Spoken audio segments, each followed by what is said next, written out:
Jauh sebelum lahir negara Indonesia, bangsa ini pernah tercatat sebagai bangsa maritim yang tangguh. Kerajaan Sriwijaya adalah kerajaan maritim yang cukup besar pada masanya. Terbentang dari selatan Thailand, Malaysia, Singapura, hingga seluruh wilayah Sumatera. Tahukah kita bahwa pada abad ke-12 Masehi, nenek moyang kita pernah menjadi salah satu kekuatan geopolitik global di dunia? Betapa tidak, pada tahun 1200-an, Kerajaan Majapahit telah menyatukan kawasan Nusantara yang terdiri kurang lebih 17.000 pulau dan puluhan kerajaan besar maupun kecil. Saat itu, Kerajaan Majapahit menjadi salah satu kerajaan dengan wilayah terluas di dunia. Eksistensi Majapahit menjadi sebuah fakta sejarah, bahwa leluhur bangsa kita adalah sebuah bangsa yang besar dengan visi besar. Narasi Sumpah Palapa yang diucapkan Gajah Mada menjadi sebuah energi yang menggerakkan dan menyatukan kawasan Nusantara. Gelombang sejarah bangsa Indonesia dibagi menjadi 3 gelombang sejarah. Gelombang pertama menjadi Indonesia, diawali dari momentum kejayaan Sriwijaya maupun Majapahit yang menyatukan tanah yang kemudian menjadi Indonesia. Namun, faktor pendorong utamanya adalah imperialisme. Penjajahan melahirkan narasi harmoni pada tiap wilayah. Sumatera, Jawa, Celebes, Ambon, Melayu, dan lain-lain merasakan satu penderitaan. Hal tersebut memicu pengintegrasian dari wilayah jajahan menjadi sebuah klaim area baru dan mendorong hasrat untuk merdeka dari kolonialisme. Selain itu, Islam dinilai sebagai kohesi dalam proses pembentukan identitas Indonesia. Sumpah Pemuda 1928 memainkan peran penting dalam merumuskan semangat egaliter, bertumpah darah yang satu, berbangsa yang satu, dan berbahasa persatuan.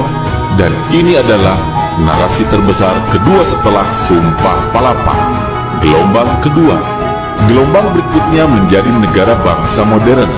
Dimulai sejak Indonesia resmi dideklarasikan pada 17 Agustus 1945, gelombang ini ditandai oleh pergulatan dalam mencari sistem yang kompatibel dengan sejarah dan referensi budaya Indonesia. Sebuah gagasan untuk menjadikan Indonesia sebagai negara dan bangsa modern. Pada era Orde Baru, kita mendapatkan stabilitas politik di mana Pancasila sebagai akal kolektif bangsa mampu merangkai dan mewakili semua platform dan falsafah berbagai unsur bangsa Indonesia. Namun, pada masa ini, kita tidak menikmati dan menemukan kebebasan dan demokrasi. Namun di era reformasi, Pancasila tidak lagi ditafsirkan tunggal dan dijadikan palu godam untuk meredam kritik dan perlawanan terhadap pemerintah. Gelombang ketiga, lahirlah masyarakat baru Indonesia.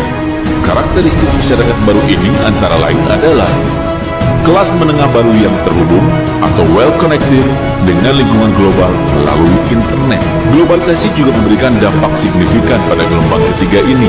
Namun, di saat yang bersamaan, krisis ekonomi dan geopolitik global semakin menguat dengan diakselerasi oleh datangnya krisis pandemi COVID-19 yang menjadikan semua negara di seluruh dunia mengalami krisis kesehatan, ekonomi, dan sosial.